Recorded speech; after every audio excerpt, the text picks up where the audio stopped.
Hi, everyone. Welcome to another edition of First and North, where we keep you up to date on all the happenings in the NFC North and around the NFL. Yeah, we're at that point in the season with the Super Bowl looming. Joining me on this week's edition of First and North, the voice of the Detroit Lions, Dan Miller. From Fox in Milwaukee, Lily Zhao. And from Fox in Minneapolis, Pierre Nugent. All right, first and foremost, I want to say happy belated birthday to our partner, Dan Miller, who celebrated his 21st birthday on Sunday. Dan, I know tough times in Detroit. I hope you were still able to enjoy the day. I had a wonderful birthday weekend, we'll call it that. It was fantastic. Spent time with my family. None of us wanted to be spending time together. We all wanted to be working and watching football, but didn't work out that way. Nevertheless, thank you. It was very nice. Excellent. I get it. I know that you wanted to be working on Championship Sunday. Let's talk about Championship Weekend for a second. Gave us a couple of real fun title games. Eagles soar past the Commanders. Chiefs reach the Super Bowl again. Dan, I'll start with you. Rematch of Super Bowl 57 2 years ago. Chiefs and Eagles again. Do you think, and you've seen all the teams out there this year, are these the two best teams that are fighting for the Super Bowl?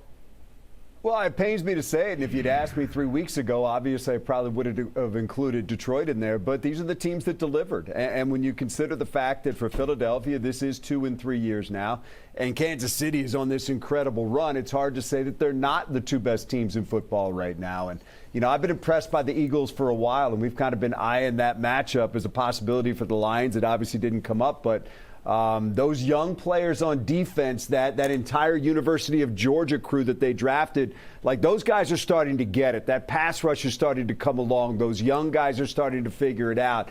And then you've obviously got all the playmakers on offense, and that offensive line is very good. So it's hard to say right now that they're not. It's a heck of a matchup. There's obviously history there between the two, and history on the line with what Kansas City is trying to do. So no arguments with this matchup. Everybody, look, when the playoffs start, everybody's got a shot to make it. These are the two teams that did, and it's hard to argue about where they stand right now. Lily, I wouldn't be surprised if you told me, you know what, I thought Philadelphia might be there after what they did to the Packers. And I want to make sure that you don't forget about my guy, Vic Fangio, who's leading that defense for Philly. Yeah, he's the one who's leading Brown Deer, Zach Bond. He's the pride and joy of Wisconsin. He gets a shot at a Super Bowl, so that's fun for our local ties, at least here in Wisconsin. But yeah, what Vic Fangio has been able to do with that defense has just been phenomenal. You look at his ability to develop the linebackers, that defense, I mean, they are fast, they are physical, they punch the football out. You talk about the fact that Washington didn't have one turnover the entire postseason. They had 3 against Philadelphia. So it just talks about how physical that defense is. And I think that's going to be a great matchup between them and Patrick Mahomes and this Chiefs offense. Which unit delivers? Which unit can force the turnovers or actually keep the football for the Chiefs offense? So we'll see which side of the ball wins, but that's going to be a really intriguing battle, I would say, between the Chiefs offense and that Eagles defense. So I think it's going to be a fun game on Sunday, despite I think a lot of people wanting the Bills or the Commanders in it. But at the end of the day, the two best teams are playing for it all. So we will see if Kansas City can make history or if the Eagles can, quote unquote, upset them and win a Super Bowl. Hey, Pierre, I heard an interesting question on the radio yesterday. Question asked was, is Saquon Barkley the best free agent acquisition of all time, maybe since Reggie White went to the Packers? What do you think? Boy, that's an awfully interesting question, Lou, and I think he's definitely got to be up there. I don't think there's any question about that, but I would say we have a little bit of recent history that indicates that maybe it's not, because Tom Brady went from New England to Tampa Bay and went on to win a Super Bowl in his first year, so I would even point to that move. But yes, I think in terms of a skill position player such as Saquon Barkley, I'm having a hard time coming up with a free agent that has had this type of impact the way Saquon Barkley has had in Philadelphia. And over the last year and a half or so, Lou, you have heard me say I'm getting bored with the MVP being a quarterback award. I don't understand why this automatically has to defer to a quarterback. every single year. But look at the numbers from Saquon Barkley, just unbelievable. You look particularly at the yards per carry, 6.7 in the postseason. Just an absolute bowling ball of a human being, and nobody seems to be able to slow him down. So I would say that Saquon Barkley, yes, is absolutely up there in the conversation as one of the greatest free agent signings of this generation. Those numbers are ridiculous you just saw there, Dan. What do you think? Have you seen a better free agent acquisition than Barkley to the Eagles? I'm running the numbers and trying to think of names. Pierre came up with a good one with Brady. Drew Brees comes to mind, for, leaving point. San Diego and going to New Orleans and winning a Super Bowl there. But look, and Reggie White is obviously a great one because he changed a lot of things in Green Bay and was a phenomenal player there. But it's hard to come up with many that have had a bigger impact. And it's, man, you watch that off-season Hard Knocks with the Giants when they were going through that decision. And watching it at the time, it was rough. And watching it now in your rearview mirror, it's even rougher because this guy is incredible. And when you think of what the Giants have been through and what he has meant to Philadelphia and how good he's been. And also, guys, let's not forget, it wasn't that long ago that we thought running backs were interchangeable, that we thought you weren't supposed to pay running backs, that you could just draft one, find one, something like that. Well, running backs are cool again, and Saquon Barkley is a big reason. Come on, you guys. Yeah, I'm talking about the Lions. Look at what you guys have done, David Montgomery. I'm more than happy to talk about. I'm more than happy to talk about Sonic and Knuckles, and we're thrilled with what those guys can do. And look, same thing, Lou. I mean, number one, there were people that did not like the signing of David Montgomery, 3 years, $18 million. He's since been extended. And there were people that did not like drafting Jahmyr Gibbs 12th in the first round, saying you don't draft running backs that high. There were people that said, do the Lions know how this thing works? Does Brad Holmes understand how a draft works? Well, you know what? I would submit that Jahmyr Gibbs isn't just one of the best running backs in the NFL. He's one of the best players in the NFL right now. And he's had that kind of impact on this offense. But that's what dominant running backs did for years. And maybe we got away from that a little bit for a while. But, man, it comes right back. When you got a guy that you can turn around and hand the ball to, and he's that close to the quarterback, and it's a low-risk play, and they're as explosive as some of these guys are, it makes a difference. Hey, Lily, Josh Allen once again loses to Patrick Mahomes. What more can Allen do?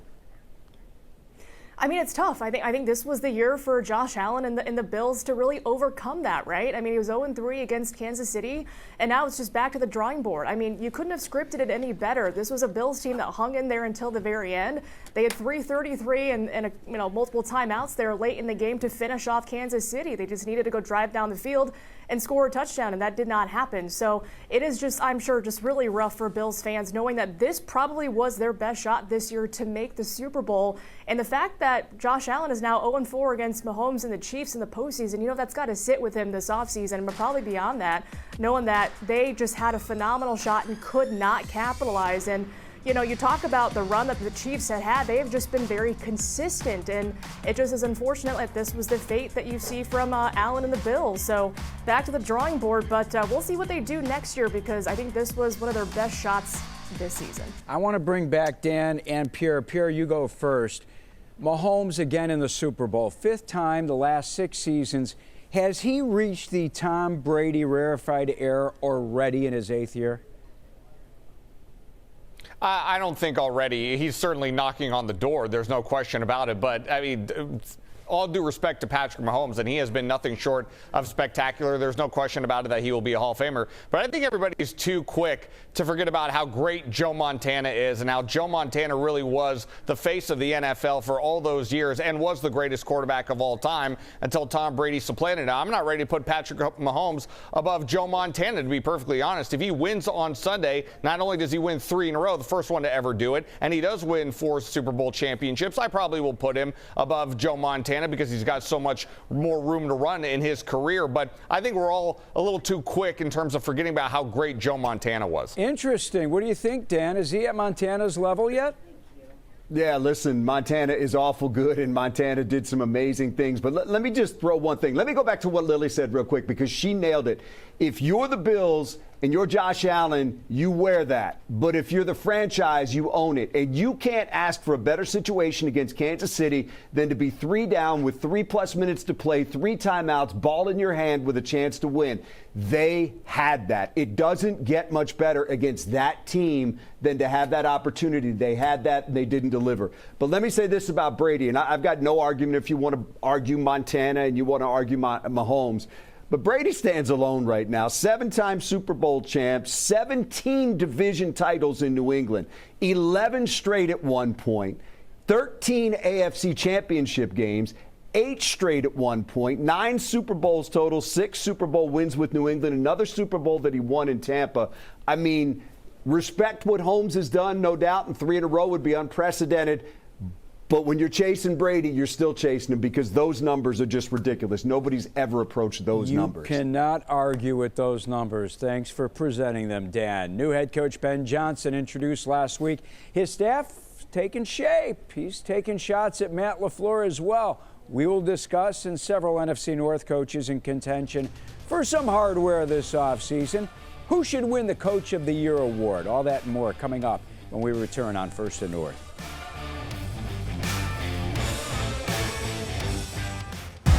Dr. Larson has no recollection of the last 8 years.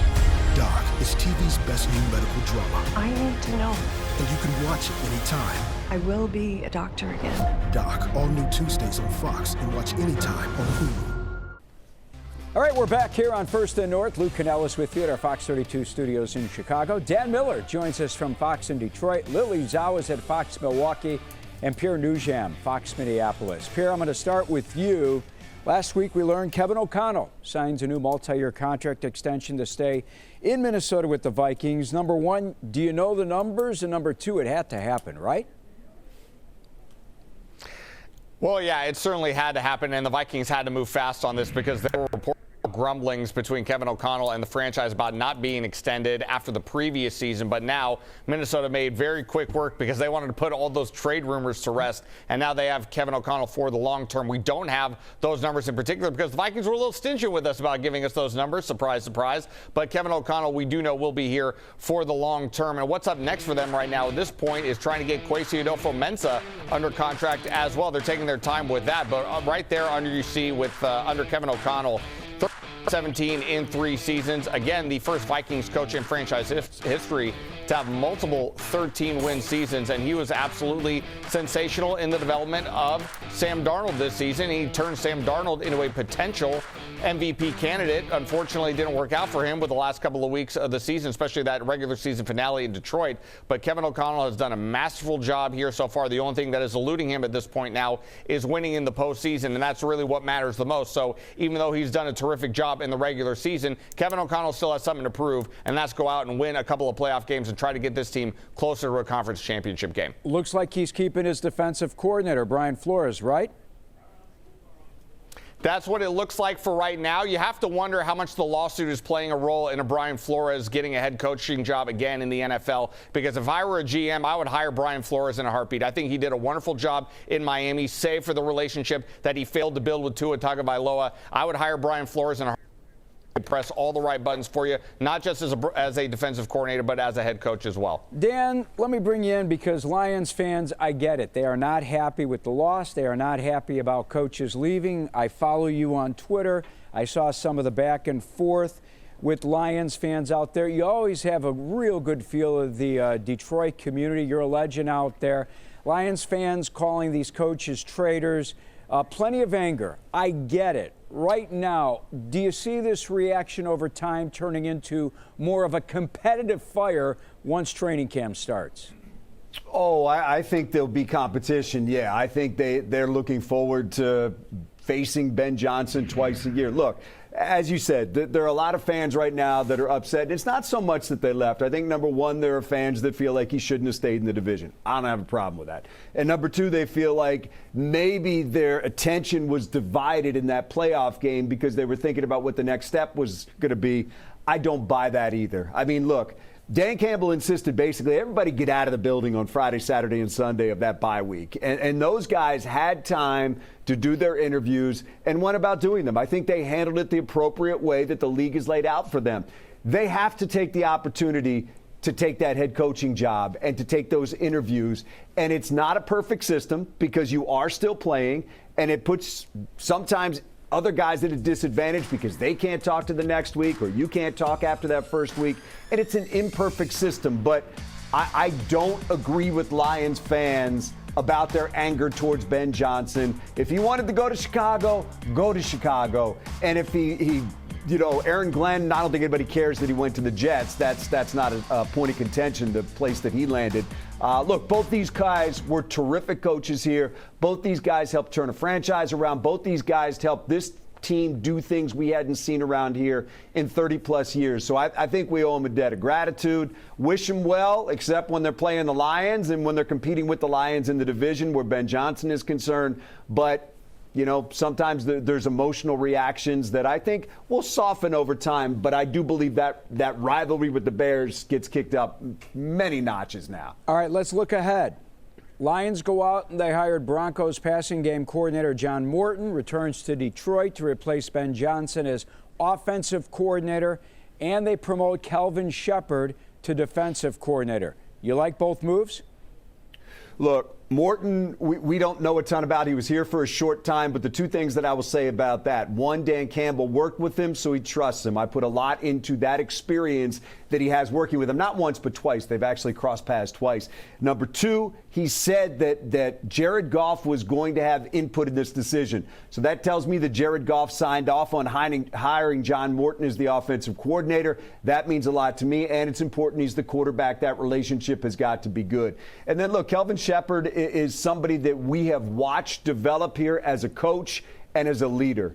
And you put him up on that podium, man, he can sing. This guy is terrific. He is a leader. He is charismatic.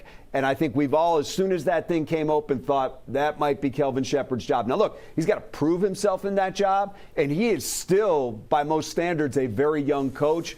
But, man, this guy, when people get a load of him and how he can sell himself on a podium and to players, his leadership skills are unquestioned. So I'm excited to see what he can do. But, again, not having done it before, you do have to prove yourself in that job. All right, in this town, I haven't seen Bears fans celebrate a hiring like this since Mike Ditka back in the 1980s. And one of the reasons why is because Ben Johnson was a #1 coaching candidate out there, and the Bears stepped up, paid whatever it took to get Ben Johnson on their staff. Also plucked a couple of members of the Lions coaching staff, Antoine Randall L., J.T. Barrett. Johnson filled all 3 coordinator positions. Needed to happen. East-West Shrine Bowl is this Thursday, Senior Bowl Saturday.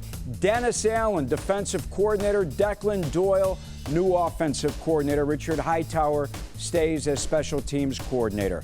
Allen and Doyle both were on Sean Payton's Saints staff.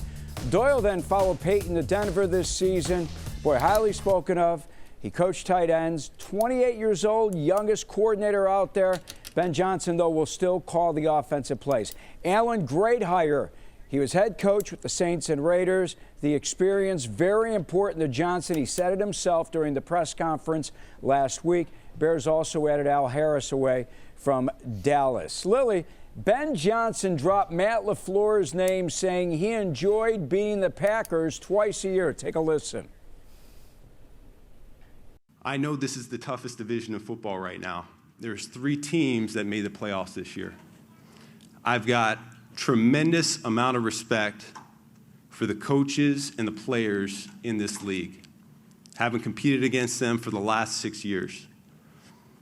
Dan Campbell, Kevin O'Connell, you're talking about 2 guys that are up for Coach of the Year awards as the season ends here. And to be quite frank with you, I kind of enjoyed beating Matt LaFleur twice a year. Lily, that comment stir any reaction in Green Bay?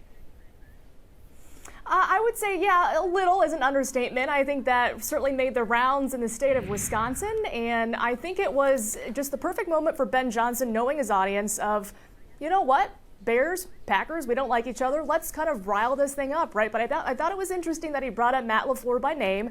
Didn't say beat the Packers twice a year, beat Matt LaFleur twice a year.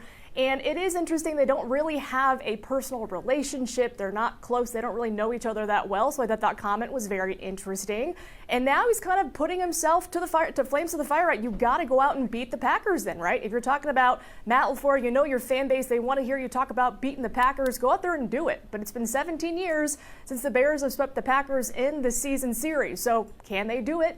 We'll see. But, it was Matt LaFleur's first loss to the Bears and his tenure. That was that Week 18 loss to Chicago. So I think that was a very interesting comment, and I think we all love it because it gives us something to talk about, especially here in Wisconsin during the offseason. But I think Ben Johnson certainly lit a flame there, and I'm sure that soundbite will be played the first time the Packers and Bears do play next season. But certainly thought that was a very interesting comment, and I can say it's been talked about a lot in Wisconsin. I'm going to play it 10 times when the Bears and Packers play next year. I assure you of that. Hey, Dan, NFL announced finalists for their award season. Several NFC North coaches in the mix for Coach of the Year, and they include Kevin O'Connell from Minneapolis and Dan Campbell. Who do you think should get the nod?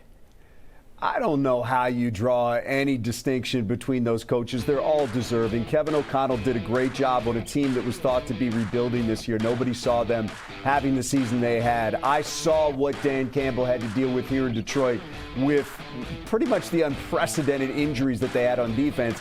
And I don't know how you take Dan Quinn out of the equation with what he did. You go 4-13 to making the playoffs like Washington did. He did a fantastic job there. And Sean Payton, with a rookie quarterback winning, and Andy Reid's Andy Reid. So, look, I don't know how you draw a distinction between any of those, but I live in Detroit. I'll say give it to Dan Campbell because he lost all his players on defense. I'm giving it to Dan Campbell because of the injuries that guy fought through. Pierre, you arguing with me? You going with O'Connell? Well, I know I probably should be, but after listening to Dan talk, I'm actually almost more inclined to give it to Andy Reid, just so we can put away this discussion of, how do we differentiate? Just make it easy. Just give it to Andy Reid, and I don't have to sit here and debate the whole thing. You can't. Yeah, how can you argue it? Just give the one name I will mention, and even though Kevin O'Connell, I think, is probably the front runner for this job, Dan Quinn with a rookie quarterback and having to overtake that franchise that has been in a state of flux and down in the dumps under Dan Snyder and now under new ownership now. I thought Dan Quinn should absolutely be in consideration for Coach of the Year. I don't know if he'll necessarily get it over Kevin O'Connell, but if he did in fact get it over Kevin O'Connell, I wouldn't bat an eyelash. Lily, I want to give you a chance. Jump in. Last 20 seconds in this segment. What do you think? No, I think it's hard to choose. You look at everybody, that's why they're up for the reward, right? And everyone has the merit of why they're a potential coaching or Coach of the Year candidate. But yeah, maybe just give it to Andy Reid and we don't have to talk about it. And I'm sure people here in Wisconsin are happy that maybe Kevin and Dan won't get it. But I think those guys did a phenomenal job this year. But yeah, I would certainly vote for what Dan Quinn did and what he did with the Commanders organization. As long as you Packers fans don't say we should give it to Matt LaFleur, we're okay with that here in Chicago. We need to take our final timeout. When we come back, we'll preview Super Bowl 59 when we come back here on First and North.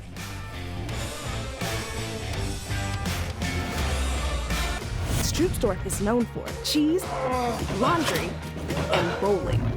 You gotta be kidding me. Going Dutch, all new Thursdays on Fox. All right, welcome back here to First and North. Of course, this is the bye week in between the NFL championship games and the Super Bowl.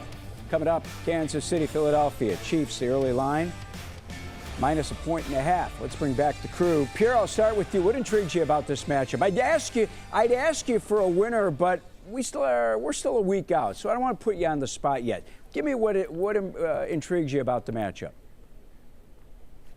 Line of scrimmage, the offensive line for the Philadelphia Eagles, arguably the best in the business, going up against Chris Jones and the defensive line of the Kansas City Chiefs. The game is won in the trenches. If you want to win the game for the Philadelphia Eagles, you got to get Saquon Barkley going. That's the matchup I'm looking at. How about it, Lily?